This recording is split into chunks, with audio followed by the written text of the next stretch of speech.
Hello everyone, I am your teacher Ruchi Agarwal. मैं आपके लिए लेके आई हूँ मैथ्स की एक्सरसाइज 5.1। इसके बेसिक सारे कंसेप्ट मैं आपको इंट्रोडक्शन वीडियो में सिखा चुकी हूँ। तो आज हम कर रहे हैं एक्सरसाइज 5.1 का क्वेश्चन नंबर 1। क्वेश्चन 1 आपको कह रहा है, in which of the following situations does the list of number involved make an arithmetic progression and why. ठीक है, तो अब आपको इसमें ये बताना है कि किस सिचुएशन में अरिथमेटिक प्रोग्रेशन। फर्स्ट क्वेश्चन के 3 पार्ट हैं, उसमें 4 पार्ट है।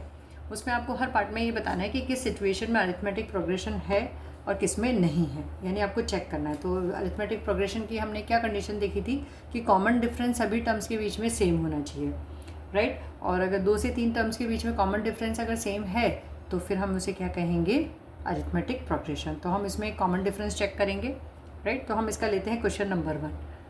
फर्स्ट पार्ट है, the taxi fare after each kilometre when the fair is ₹15 for the first kilometre and ₹8 for each additional kilometre. ठीक है, तो taxi fare for first kilometre is, taxi fare for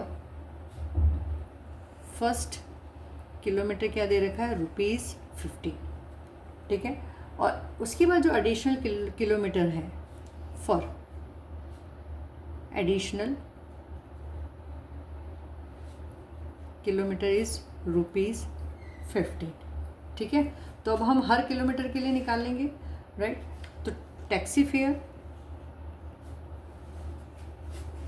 for first kilometre is ₹15, ये तो आपको as it is they रखा है।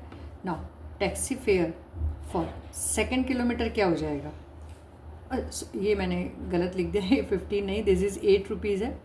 तो second kilometre के लिए हो जाएगा 15 + 8, दैट इज़ ₹23। ठीक है, ये आपका ए हो गया, this is your A2। Taxi fare for third kilometre is 15 + 8 + 8, 2 times 8 add कर लेंगे, या हम इसमें करेंगे 50 + 2 × 8, A + 2D हो जाएगा ये। तो दैट इज़ 8 2 जा 16, 16 + 15 इज़ ₹31। आप इन दोनों में से कोई भी एक चीज़ कर सकते हैं। This is your A3।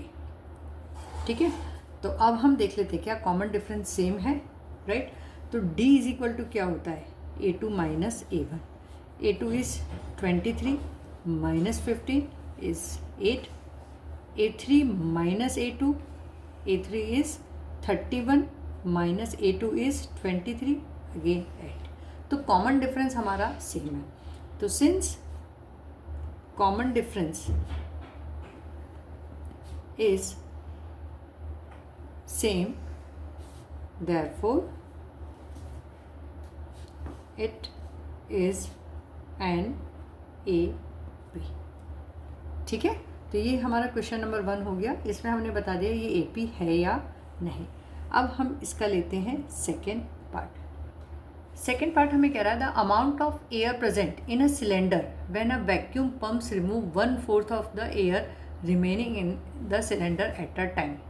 ठीक है, तो किसी भी जो सिलेंडर है, एक सिलेंडर है, उसमें जो एयर है वो आपको पंप से रिमूव करनी है 1/4 ऑफ एयर रिमेनिंग, राइट।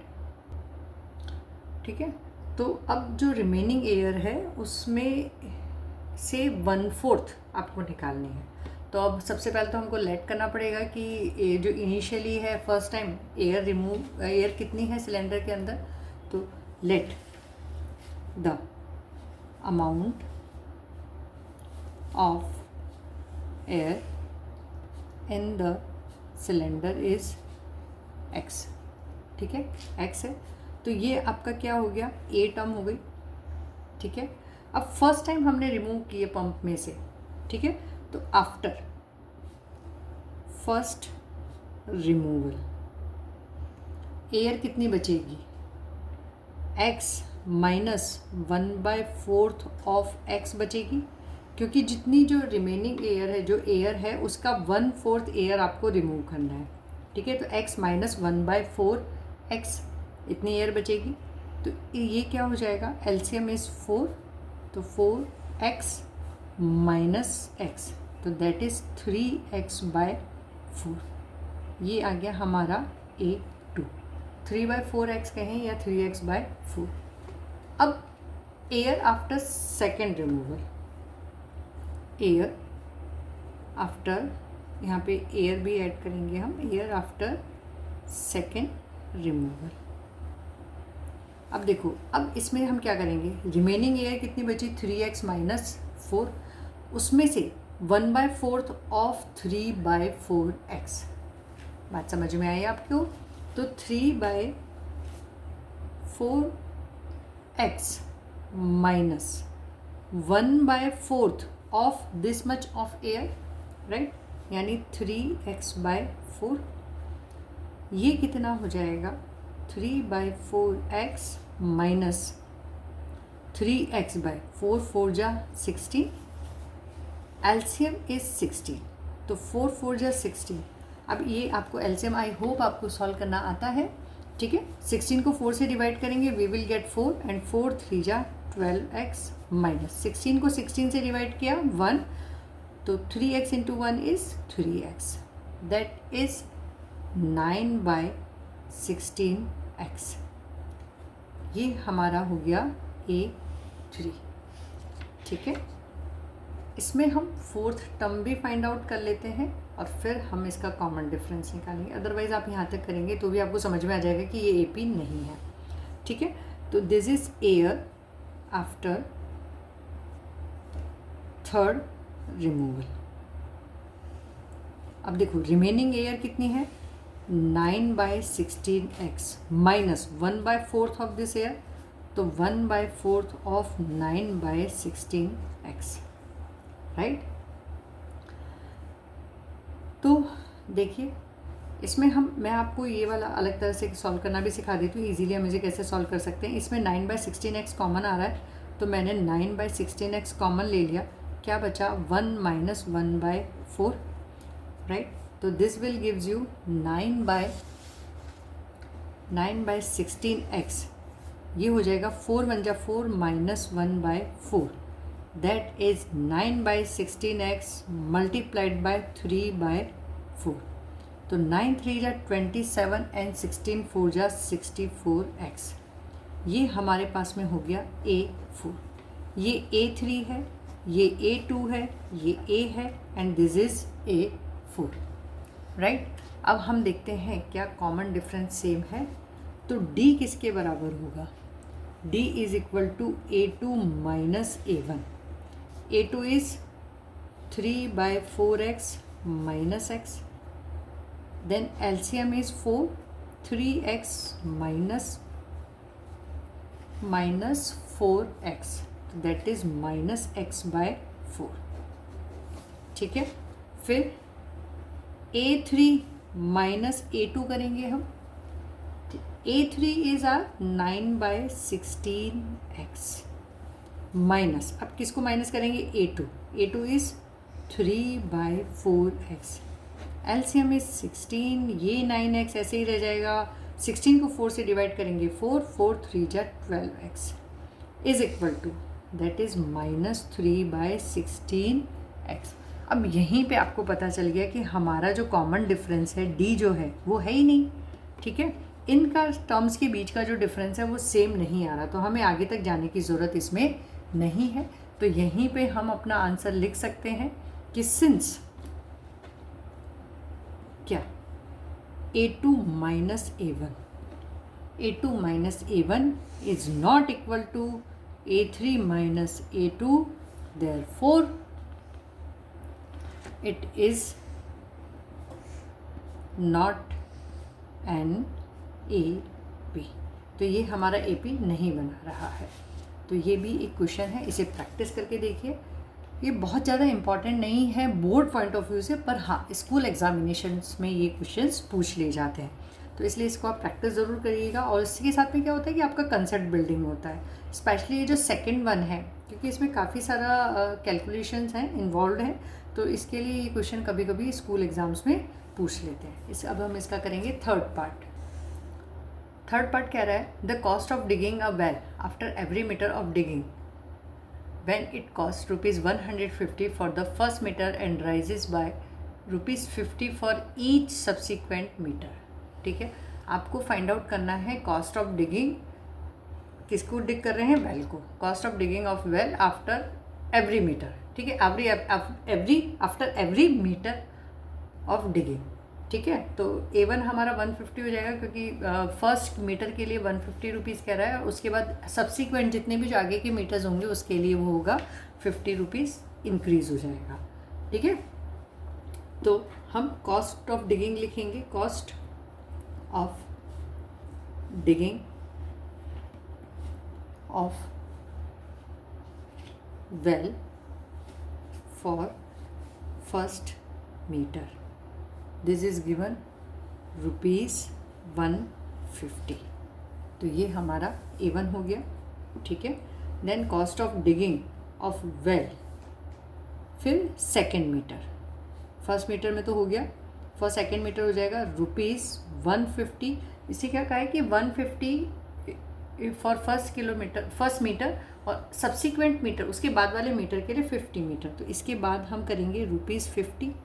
ठीक है, तो that is 200। This is A2। Again cost of digging of well for third metre is rupees. अब A2 में हम D ऐड कर देंगे। देखो, इसको आप ऐसे भी कर सकते हैं, A1 प्लस D। यहाँ पे आप कर सकते हैं A2 प्लस D या A1 प्लस 2D, दोनों तरह से कर सकते हैं। और कैसे करेंगे? A1 plus 2D। तो A2 इज़ 200, तो इसमें 200 प्लस 50, दैट इज़ 250। ये हमारा आ गया A3। ठीक है, अब हम D निकाल के देखेंगे क्या D आ रहा है, क्या कॉमन डिफरेंस निकल रहा है इनका टर्म्स का। ठीक है, तो D is equal to A2 minus A1 और A3 माइनस A2। हमने यहाँ पे 3 टर्म्स से निकाली, जनरली 3 टर्म्स निकालना इनफ होता है।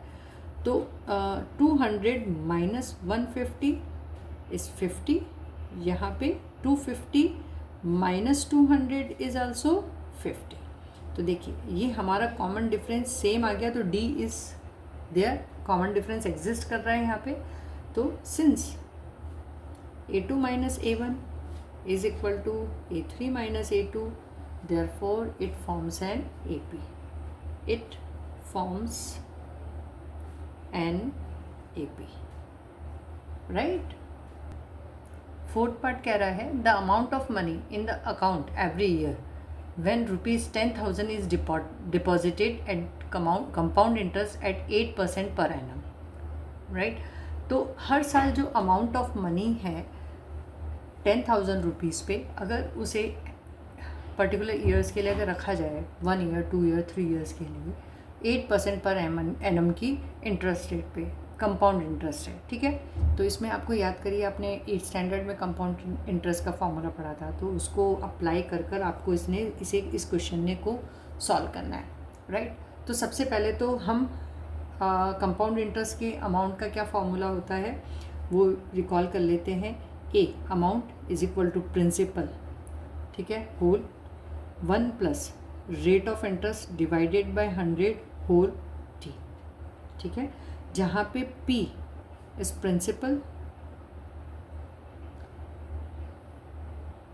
प्रिंसिपल अमाउंट है, ठीक है, R is rate of interest and T is time. ठीक है, पर एनम का है तो हम ईयरली 1 ईयर, 2 ईयर और 3 ईयर लेंगे। ठीक है, अब इसका हम हर साल के हिसाब से इसका निकालते हैं। तो amount for first year, amount for first year क्या हो जाएगा? जो प्रिंसिपल है इट इज़ गिवन ₹10,000, तो 10,000 whole 1 plus rate of interest is 8% per annum, 8/100 first year के लिए 1, तो दिस इज 10,000 होल। 100 बन जाए 100, 100 प्लस 8 108, तो 108/100 और ये 1 टाइम है इसलिए ये हो गया। तो ये हमारा ए। ठीक है, similarly amount for second year would be 10,000 यहाँ पे हो जाएगा 1 + 8/100 2 टाइम्स, तो इसे हम लिख सकते हैं 10,108/100 स्क्वायर। 2 टाइम्स हो गया 2 ईयर्स के लिए। अभी हम इसको ऐसे ही रखते हैं तो जिससे आगे जाके ये थोड़ा सा हमारे लिए कन्वीनियंट हो जाएगा। Amount for third year, third year का अमाउंट सिमिलर, सब कुछ सेम हो जाएगा। 1 + 8/100 3 टाइम्स क्यूब, तो 10,108/100 whole cube, this is A3। अब हमें देखना है कॉमन डिफरेंस है या नहीं, राइट? तो ये हम कैसे चेक करेंगे? A2 - A1 से। तो चेक करेंगे A2 - A1। A2 is 10,108/100 square minus 10,108/100 to the power 1। तो ये देखिए इसमें क्या कॉमन आ गया? 10,108/100, ठीक है। कितना बचा इसमें से? 108/100 रिमेनिंग हो गया, तो इसे हम कर देंगे 108/100 - 1, ठीक है। ये हमने देखो इसे क्या करा है, 10,108/100 इसे कॉमन ले लिया, तो यहाँ पे क्या बचेगा? 100/100 2 टाइम्स है इसलिए एक बार बच गया, और यहाँ पे पूरा का पूरा ही कॉमन आ गया इसलिए -1, ठीक है। तो ये हमारा आ गया A2 - A1। नेक्स्ट हम निकालेंगे A3 - A2। तो A3 इज 3 टाइम्स, ये A3 है हमारे पास, तो 10,108/100 क्यूब माइनस 10,108/100 होल स्क्वायर। अब देखेंगे हम, तो 10,000 कॉमन क्या आया? 108/100 स्क्वायर, दिस इज कॉमन। बचा क्या? 108/100, इसमें से एक बचा क्योंकि 2 टाइम्स हो गया, और -1। तो अब देखिए ये दोनों टर्म्स हमारी सेम नहीं है। यहाँ पे 108/100 का स्क्वायर है और यहाँ पे 108/100 1 टाइम है, राइट? तो ये दोनों टर्म्स यानी कॉमन डिफरेंस हमें नहीं मिला, D इज़ नॉट सेम। तो हम लिखेंगे since A2 - A1 is not equal to A3 - A2, therefore it does not form an AP, ठीक है। तो इसलिए ये AP फॉर्म नहीं कर रहा है। तो ये हमारा क्वेश्चन नंबर 1 आज यहाँ पे कंप्लीट होता है। इसके बाद नेक्स्ट वीडियो में मिलेंगे हम क्वेश्चन नंबर 2 के साथ। I hope this will help you out. कोई भी क्वेश्चन है, कोई भी डाउट है तो आप उसके लिए कमेंट सेक्शन में कमेंट करिए, लाइक शेयर सब्सक्राइब करते रहिए, और अपने फ्रेंड्स के साथ में अपने इस चैनल के बारे में डिस्कशन ज़रूर करिए, ठीक है। मिलते हैं हम नेक्स्ट वीडियो में। Till then bye bye everyone.